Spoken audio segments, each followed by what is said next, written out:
Okay guys, today on GI Dojo we're going to take a look at the Commando Sergeant Savage figure.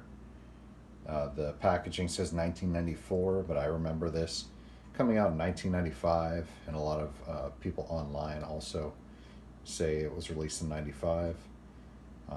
This is where on the Venn diagram of GI Joe, this is exactly where 12-inch GI Joe and 3 3/4 inch A Real American Hero meet, with the World War II aesthetic, but the small articulated body. Let's check it out.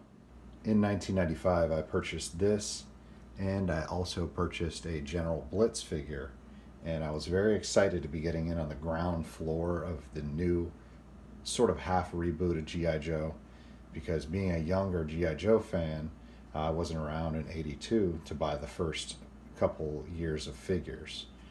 So I was very excited to get the de facto, you know, best iteration of Sergeant Savage and his enemy.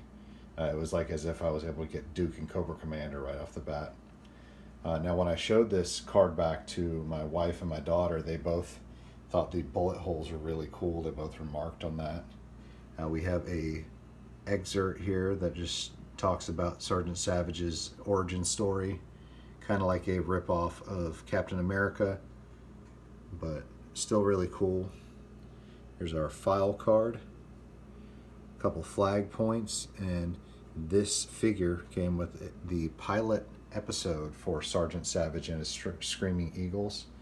Now, people say that it doesn't have any connection to A Real American Hero, but it does actually feature Lady J, although she is blonde and looks different. And I think General Hawk and one or two other characters are mentioned. Obviously, also Cobra Commander. So let's open it up and see what he looks like. Oh, also, guys, I have a little pro tip for you for anyone who wants to collect mint on card GI Joes.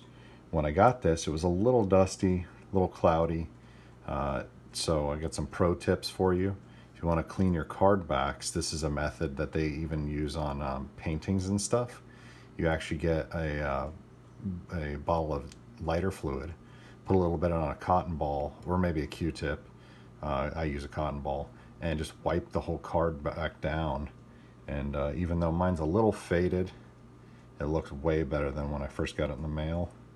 I also used the lighter fluid to clean off a little adhesive and gunk that was on the bubble.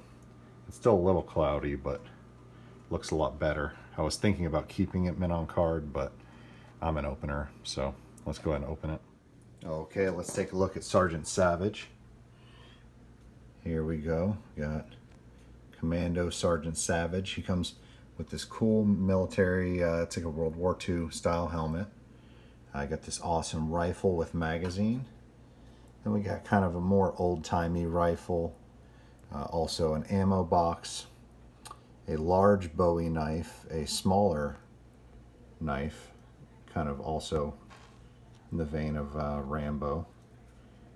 Nice pistol. I think that's actually reused from General Hawk, I believe, from the Real American Hero line. Maybe Shockwave, I forget. Too lazy to look it up.